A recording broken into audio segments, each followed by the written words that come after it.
اردو کو مسلمانوں کی زبان کہا جاتا ہے۔ اب یہ ایسا کیوں ہے ہم کافی ڈیٹیل میں ڈسکس کر چکے ہیں، بٹ اب ہم یہاں مین دیکھتے جاتے ہیں۔ اسے مسلمانوں کی زبان اس لیے کہا جاتا ہے کہ یہ مسلمانوں کے دور سے نکلی۔ کہا یہ کیا کہ جو مسلمان سب کانٹیننٹ کے اندر آئے تھے نا، وہ اردو بولا کرتے تھے۔ پھر ہم دیکھتے ہیں کہ علی گڑھ کی جو موومنٹ تھی وہ شروع ہوئی، تو اس میں اردو زبان کو نا بہت فلرش ملا، یعنی بہت عروج ملا۔ اسٹوڈنٹ آف علی گڑھ جو تھے نا، انہوں نے جب ہم دیکھتے ہیں آل انڈیا مسلم لیگ کے بارے میں بات کرتے ہیں نا، تو جب وہ بنائی گئی، علی گڑھ کے اسٹوڈنٹس نے بنائی، تو انہوں نے کیا کیا، اس میں بہت زیادہ جو اہم کام کیا، انہوں نے اردو کو عام کر دیا۔ آل انڈیا مسلم لیگ میں ہر جو اسٹوڈنٹ انوالو تھا وہ اردو بولتا تھا، اردو کے بارے میں وہ کافی عبور رکھا کرتے تھے۔ سو کنسیڈر یہ کیا جاتا ہے کہ مسلمانوں کی جو زبان ہے وہ اردو ہے۔ اب دیکھتے ہیں سب کلچر کیا ہے۔ ابھی ہم نے لینگویج کو ڈسکس کیا نا، یہ سارا کچھ ہمارے پاس کلچر کے اندر آ گیا ہے۔ اب ہم نے لینگویج دیکھا، ہم نے کہا جی اردو بہت بہترین ہے۔ اب ہم دیکھتے ہیں سب کلچر کیا ہے۔ سب کلچر پاکستان کی اگر ہم بات کرتے ہیں، ہم بات ہی پاکستان کی کر رہے ہیں، تو پاکستانی جو کلچر ہے نا، وہ مکسچر ہے ڈفرینٹ کلچرز کا۔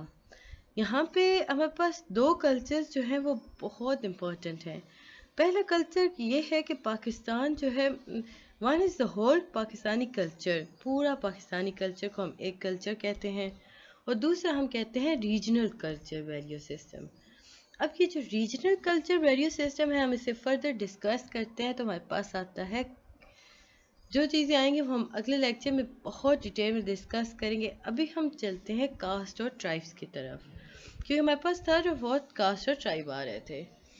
اگر ہم پاکستان کی پولیٹکس کی بات کریں نا، تو ہم دیکھتے ہیں کہ پولیٹیکل سسٹم کے اندر کاسٹ سسٹم کافی ڈومیننٹ رول پلے کر رہا ہے، اسپیشلی پنجاب کے اندر۔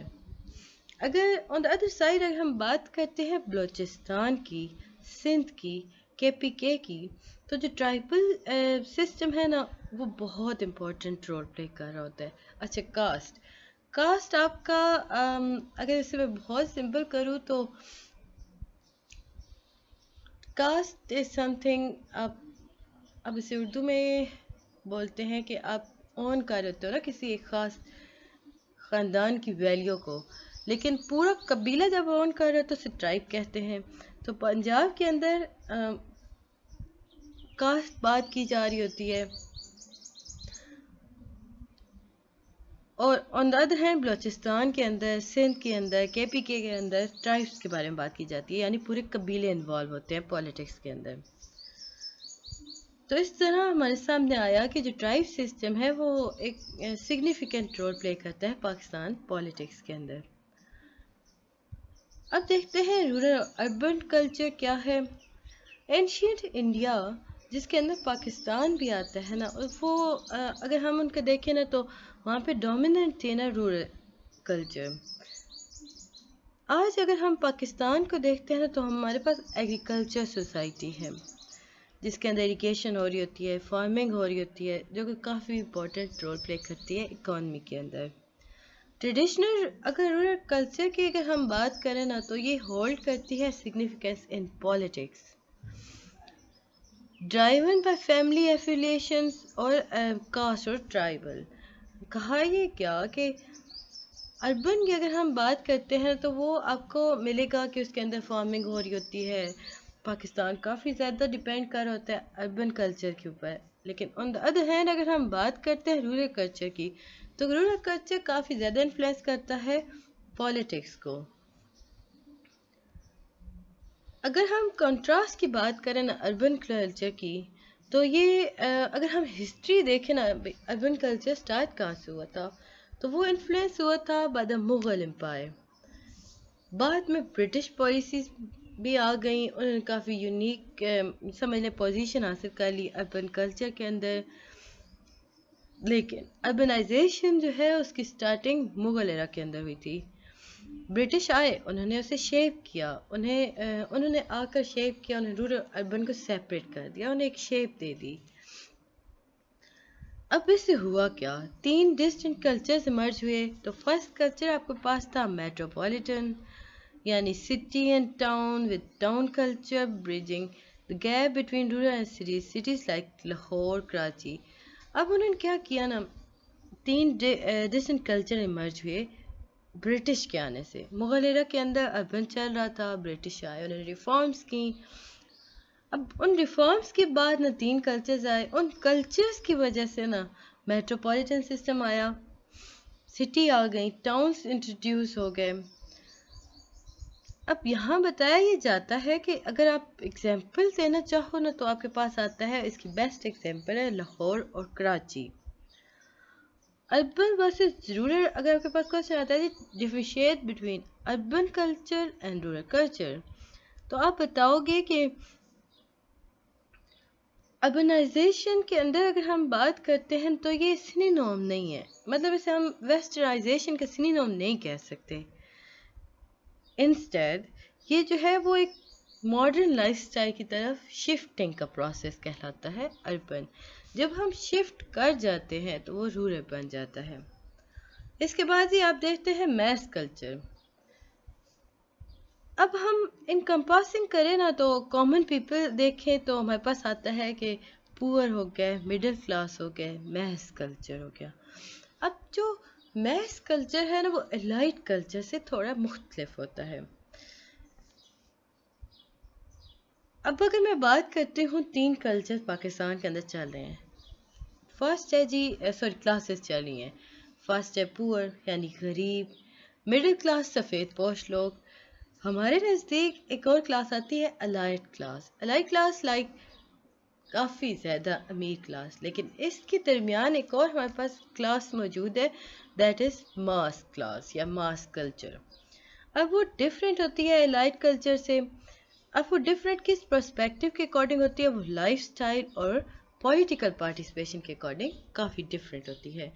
یا یوں سمجھ لیں کہ الائٹ جو ہیں وہ بزنس اسٹیبلٹی کے بارے میں بات کرتے ہیں، اور جو میس کلچر ہوتا ہے نا یہ پولیٹکس کے اکارڈنگ بات کر رہا ہوتا ہے. اب ہم دیکھتے ہیں کہ الائٹ کلچر فردر ہے کیا. اسے مزید کھول کے اگر ہم دیکھیں، یہ ایک اپر کلاس ہوتی ہے.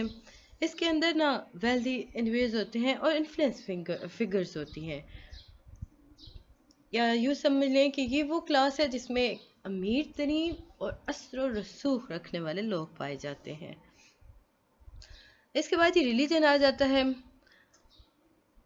اسٹیٹ ریلیجن ہمارے پاس کیا ہے، اسلام. اسلام ہمارا اسٹیٹ ریلیجن ہے. پھر اس کے بعد یہ ریلیجن جو ہوتے ہیں وہ امپورٹنٹ سگنیفیکنٹ رول پلے کر رہے ہوتے ہیں کلچر ڈائنامک کو شیپ کرنے میں. Islam is a religion and different sects contribute distinctly to politics. اب پالیٹکس کے اندر بھی اسلام کافی زیادہ اثر و رسوخ رکھ رہا ہوتا ہے. یہاں پہ آپ کے پاس ایک MCQ تھا کہ wealth can buy every thing. Allied class کیا سوچتی ہے؟ الائٹ سوچتی ہے کہ پیسے سے آپ ہر چیز خرید سکتے ہو، یعنی wealth can buy every thing. آگے بڑھنے سے پہلے کائنڈلی میرے چینل کو لائک اور سبسکرائب ضرور کر دیں. ویڈیو پسند آتی ہے تو کمنٹ بھی کیجیے گا، اور گائز پلیز سبسکرائب کر دیا کریں اور کمنٹ بھی کیا کریں. دیکھیں مجھے پتہ تو چلے نا کہ آپ کو پسند آ رہی ہے یا نہیں. پور میجورٹی. اب ہم دیکھتے ہیں کہ پور میجورٹی کا مطلب کیا ہے. میجورٹی یعنی زیادہ ہونا. جب ہم پاکستان کی بات کرتے ہیں تو ہمیں پتہ چلتا ہے کہ یہاں پہ غربت کافی زیادہ ہے. ہسٹوریکل ٹرینڈز پائے جا رہے ہوتے ہیں. الائٹ کلاس جو ہے وہ پولیٹیکل ایڈوانٹیجز لے رہی ہوتی ہے، اکنامکس کے مزے لے رہی ہوتی ہے، اور غریب مزید غریب تر ہوتا جا رہا ہوتا ہے. تو پور میجورٹی اسی کے اندر آتا ہے. اس کے بعد آپ کے پاس ایک ٹاپک آتا ہے کہ officer sub ordinate and teacher student dynamic. اب اس کیٹیگری کے اندر نا آفیسر یا سب آرڈینیٹ جو ہوتے ہیں وہ ورک لائک ایز اسٹوڈنٹ اور teacher. Unlike the rich, poor, and manager-worker dynamic, both officers subordinate as well as teacher and student are educated. اب ہوتا کیا ہے؟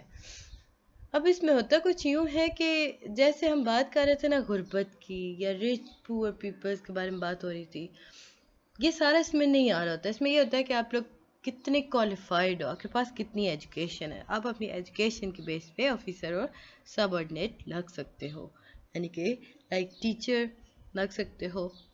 اب لیکچر نمبر 2 کا ہمارے پاس کنکلوژن کیا ہے. اب یہ کنکلوژن جو ہوتا ہے یہ کافی زیادہ امپورٹنٹ ہوتا ہے. The study of geography and the socio-culture foundation of Pakistan gave us a lot of information for our study of Pakistan. اب یہاں پہ ہمیں بتایا گیا کہ جب ہم دیکھتے ہیں نا جیوگرافی اور سوشل کلچر پاکستان کا، تو ہمیں بہت کچھ پاکستان کے بارے میں معلوم ہوتا ہے. ہمیں پتہ چلتا ہے کہ پاکستان جو ہے وہ ملٹی کلچرل سوسائٹی ہے. اس کے اندر سوشل ڈائیورسٹیز پائی جاتی ہیں جو کہ کافی زیادہ ہولڈ کرتی ہیں پولیٹیکل سسٹم کو. اگر ہم اس ملک کے اندر پولیٹیکل ڈیولپمنٹ کی بات کرتے ہیں تو یہی سوشل ڈائیورسٹیز اس پہ کافی زیادہ ہولڈ کر رہی ہوتی ہیں. تو یہ تھا جی لیکچر نمبر 2. مجھے امید ہے کہ آپ کو پسند آیا ہوگا. ملتے ہیں نیکسٹ ویڈیو میں، تب تک کے لیے اللہ حافظ.